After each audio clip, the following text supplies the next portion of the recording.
Ladies and gentlemen, hey, hi, how you doing? Welcome back to the channel. Thank you so much for stopping by. Over the course of the past few days, Battlefield 6 has actually released several new updates in-game, actually changing some things. They posted a handful of patch notes over on their socials. We've also had the devs going through and responding to a lot of feedback and a lot of questions from the community. And in some cases, they actually confirm several updates that are planned for the future or potential updates planned for the future. So today we've got a lot to break down when it comes to the new updates that are now out for Battlefield 6. So we're starting first with a general conversation here about the server browser features and potentially some pretty big improvements coming to these. So Westy ended up talking about this the other day on Twitter, where he was trying to queue up certain modes on certain maps in the Portal browser, and it wasn't putting him on the maps that he was trying to queue into. Someone said you can just play custom search and play what you want, and Westy said, I used this multiple times. I wanted Conquest on Firestorm and I got Myrick Valley every time. To this, Kevin Johnson ended up responding and said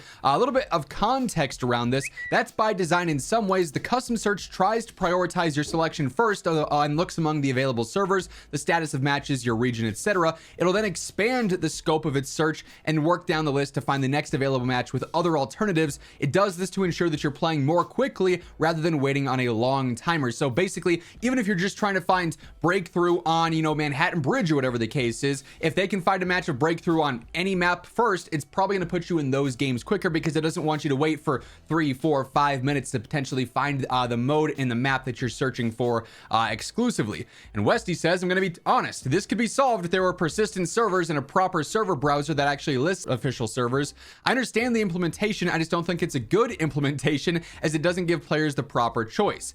Squid responds and says, I back Westy on this one. I searched for Manhattan Bridge and got Cairo. What's the point if it doesn't do what you asked for? And to this, Alexia Christofi, another dev here, says, quick question, if there was a toggle for basically saying I'm happy to wait if you put me in the map in the mode that I want, would you use it? And to this, Wesley says, yes, absolutely. I was speaking to someone else about this. They suggested that would be a good halfway point. And Alexia Christofi says, it's something we've definitely discussed internally. It's a tough balance between finding people a game without waiting too long and getting them exactly what they want. But if we could offer players the choice, I'd be happy. So it's quite possible that in some coming updates in the future, we actually see the option to accept that there will be longer queue times or longer wait times if you're getting exactly what your custom search parameters are and what you're asking for there, which I think ultimately would be a really good update. And then Westy was also having a conversation about this in general, especially talking about server browser features and everything there. And David Serland and Alexia Christofi were both talking about this, saying there are official servers in the browser. The tag official rules is that basically it's not super easy to find that yet because you have to go into the submenus and select the official rules like rule set and then apply those filters. But LexMate will listen for sure here. Alexia Christofi says, yep, we have a host of Portal server browser and community improvements we want to do.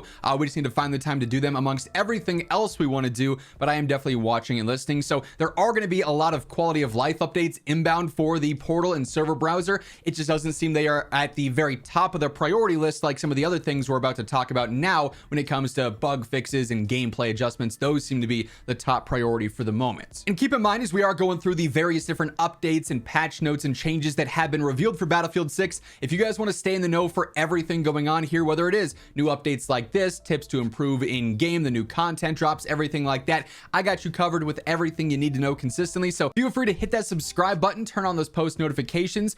We are getting closer and closer to hitting 1 million subscribers every single day. There's hundreds of you guys subscribing here on the channel, so I seriously do appreciate all the love on all the Battlefield content here. And of course, if you enjoy this video, a like rating is always seriously appreciated as well, as it does really help grow the channel and share the video around to new viewers. But next up here, we do have a couple of new posts from the Battlefield Communications account detailing some new patch notes that have gone into effect and some new changes that are actually now live in Battlefield 6. And then we'll follow this up with some more dev talk about future changes coming to Battlefield 6. So Battlefield Comms initially posted here saying changes to player counts on breakthrough.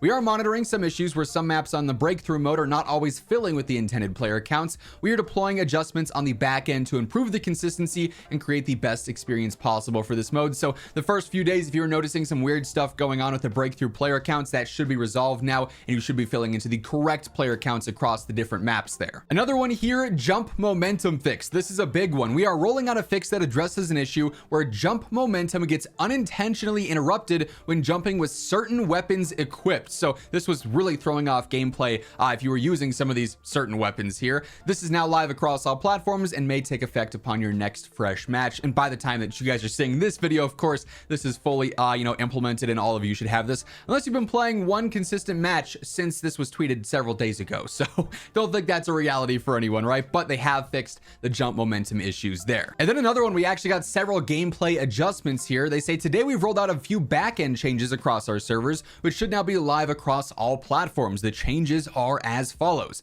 They increased the ticket count for some maps on the rush game mode to the intended amount of 100, up from 75. Then they actually made some weapon adjustments here. They reduced the muzzle velocity of the M2010 ESR from 900 to 800, so you're going to have to work on that bullet drop and that bullet lead a little bit more. And they reduced the muzzle velocity of the PSR from 750 to 720. Again, same deal there. And also on the shotgun projectiles will now take drag into account as well. So a couple of different weapon balancing things already out there too. As mentioned, we also have several devs confirming other updates inbound shortly for Battlefield 6 as well. So Florian, or Drunks here, one of the game designers on Battlefield, ends up getting tweeted saying, hey, Zoomers were liking the movement in the beta. In the release, Battle Dads like the movement. Can we get an in-between to please all the community? Also, it will be better for the Battle Royale part, I think. And to this, Florian responds and says, we are looking at adjustments for sure to find a good in-between. We already have some changes that are cooking on our side, and we're monitoring the feedback for more. So if you're not a huge fan of where the movement is currently, you think maybe it's a little bit too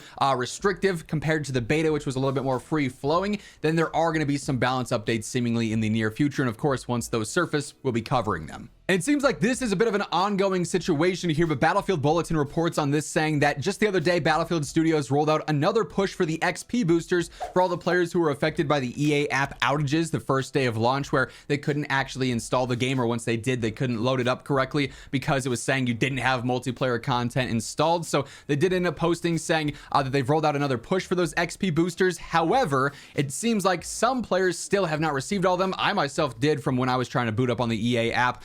But it does seem like this was still, largely an issue for a lot of players not receiving them, even after this, I think, second push now. So it does seem like they will be rolling out another update here in the future to try and ensure everyone gets those XP boosters that was impacted by those day one issues. And then lastly here, Florian does give some more insight once again into some of the changes that were already live with this jump momentum fix that we just covered, saying we rolled out an issue to address this, especially the knife was having issues with that. But also in parallel, we are carefully monitoring the feedback around other elements of the core loop, such as weapons, movement, etc. with the team. Thanks for all the feedback. Basically saying that future adjustments, future changes are going to be coming based around weapon behavior, presumably maybe some bloom conversation, then more movement updates, as we just alluded to there as well. So this is just the start for a lot of these updates rolling out here in Battlefield 6. Couple of gameplay adjustments here and there, a couple of bug fixes here and there, but we'll start to see more and more updates. The devs have indicated that there's quite a few things in the pipeline, potentially, later this week, maybe early next. As I mentioned at the start of the video, if they do end up dropping any new updates, they talk about any new patch notes, I'll be covering all that stuff right here on the channel as it happens. So stay tuned for that, alongside everything else going on in the world of Battlefield, by hitting that subscribe button and turning on those post notifications. And if you enjoyed this video, a like rating on your way out would always be appreciated. But that's going to wrap things up. Once again, thank you so much for tuning in, and until next time, take it easy, have an awesome rest of your day, and I'll catch you later. Peace out.